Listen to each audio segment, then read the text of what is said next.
Good morning, everyone. Thank you for coming. My name is Damian Williams, and I'm the United States Attorney here in the Southern District of New York. Today, I'm announcing that my office has obtained a 3-count indictment charging Senator Robert Menendez, his wife Nadine Menendez, and 3 New Jersey businessmen, Wael Hanna, Jose Uribe, and Fred Davies, for bribery offenses. The investigation that led to these charges has been run out of the Southern District of New York. The indictment alleges that between 2018 and 2022, Senator Menendez, the senior U.S. Senator from New Jersey and the chairman of the Senate Foreign Relations Committee, and his wife Nadine Menendez, engaged in a corrupt relationship with Hanna, Uribe, and Davies. The indictment alleges that through that relationship, the senator and his wife accepted hundreds of thousands of dollars of bribes in exchange for Senator Menendez using his power and influence to protect and to enrich those businessmen and to benefit the government of Egypt. The indictment alleges that Hanna, Uribe, and Davies provided bribes in the form of cash, gold, home mortgage payments, a low-show or a no-show job for Nadine Menendez, a Mercedes-Benz, and other things of value to the senator and his wife. Now, constituent service is part of any legislator's job. Senator Menendez is no different. And as we explain in the indictment, there are things that Senator Menendez says he can do for his constituents and things that he says he cannot do for his constituents. He put it all on his Senate website. So for instance, it says he cannot compel an agency to act in someone's favor.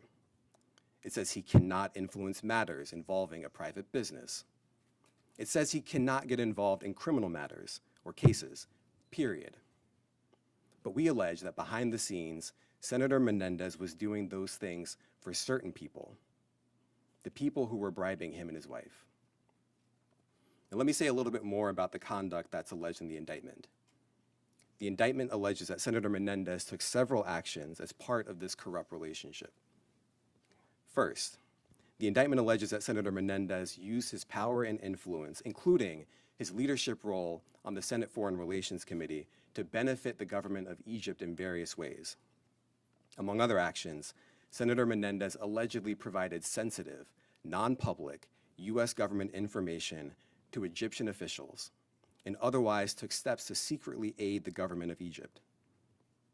We also allege that Senator Menendez improperly pressured a senior official at the U.S. Department of Agriculture to protect a lucrative monopoly that the government of Egypt had awarded to Hanna, a lucrative monopoly that Hanna then used to fund certain bribe payments. Second, the indictment alleges that Senator Menendez used his power and influence to try to disrupt a criminal investigation and prosecution undertaken by the New Jersey Attorney General's office related to an associate and a relative of Uribe. Third, the indictment alleges that Senator Menendez used his power and influence to try to disrupt a federal prosecution of Davies in the District of New Jersey in 2 ways.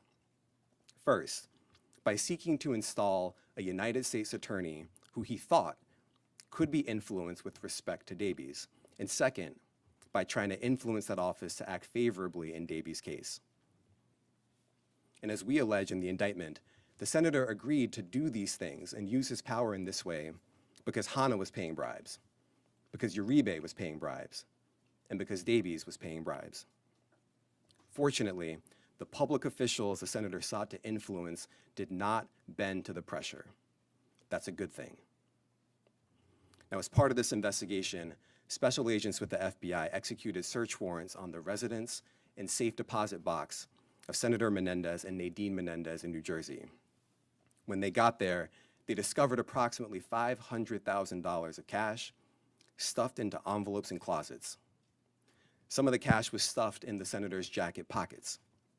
And some of the envelopes of cash contained Davies' fingerprints or Davies' DNA. That's not all. Agents also discovered a lot of gold that was provided by Davies and Hanna. And the FBI, of course, found the Mercedes-Benz that Uribe had provided them. Now, the items that the FBI uncovered are discussed in the indictment. which I encourage all of you to read carefully. Let's take a look at just some of the items.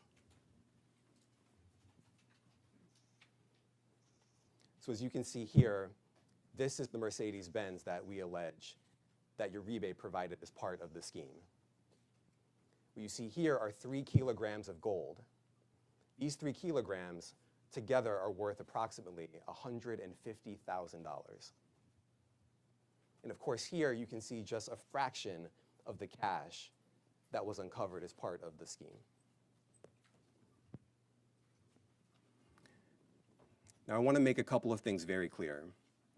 First, my office remains firmly committed to rooting out public corruption without fear or favor and without any regard to partisan politics. That's in our DNA. Always has been, always will be. And second, this investigation is very much ongoing. We are not done. And I want to encourage anyone with information to come forward and to come forward quickly. And they can do that by reaching out to the FBI's tip line at 1-800-CALL-FBI. Now, a case of this magnitude requires tremendous partnership. And I want to thank our partners at the FBI who have been with us since day one and have been absolutely incredible every step along the way. I also want to thank our partners at the IRS for their assistance in this investigation. I want to thank our colleagues from around the Department of Justice, who are far too many to name here and to thank specifically, but they have also been invaluable. And of course, I want to thank the career prosecutors from my office who are handling this investigation. They have done tremendous work. Eli Mark, Laura Pomerantz, Dan Richenthal, Paul Monteleone, and their supervisors, Rebecca Donaleski and Maureen Comey, the chiefs of our office's public corruption unit. I now want to invite up to the podium FBI Assistant Director in Charge, James Smith. Jim. Good morning. So I'm not going to go any further into the case as the U.S. Attorney Damian Williams explained, but what I want to talk about more or less is, hey, the FBI's the FBI investigating public corruption is one of our top priorities, and we will continue to investigate public corruption cases. I want to thank the agents, the team over here from the FBI, the IRS, for their hard work into this investigation. They've spent many hours and days and weeks and months working this investigation. I would also like to thank all the prosecutors from the Southern District of New York. I'd like to thank Damian Williams for his support in this particular case. I would like to thank the IRS for all their investigators who worked tirelessly along with the team here to investigate this case. Then I would also finally like to thank the D-O.J.'s Public Integrity Section. So thank you very much for all your support in this. All right, thank you, everyone.